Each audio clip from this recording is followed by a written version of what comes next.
السلام علیکم ورحمۃ اللہ وبرکاتہ۔ ناظرین، کیسے ہیں آپ حضرات؟ اللہ کے ذات سے امید ہے کہ آپ خیر و عافیت سے ہوں گے۔ آئیے مجھے بھی اپنے قیمتی وقت میں سے مختصر سا وقت دیجیے۔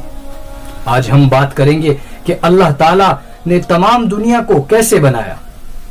دیکھیے، اللہ تبارک و تعالیٰ ہمیشہ سے ہے اور ہمیشہ رہے گا، اور تمام دنیا کی چیزیں اللہ تعالیٰ نے اپنی قدرت سے بنائی ہے، اور جو کچھ زمین و آسمان کے اندر ہے اللہ تعالیٰ نے سب اپنی قدرت سے بنائے ہے، اور اللہ تعالیٰ ہمیشہ سے ہے اور ہمیشہ رہے گا۔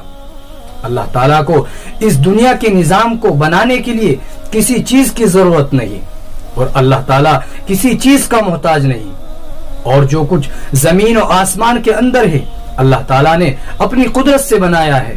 اللہ تعالیٰ کو کسی کی بھی مدد کی ضرورت نہیں ہے، اور اللہ تعالیٰ کسی کا محتاج نہیں ہے، اور اللہ تعالیٰ نے دنیا کے اندر جس چیز کو جیسا چاہا اپنی مرضی سے ویسا بنا دیا۔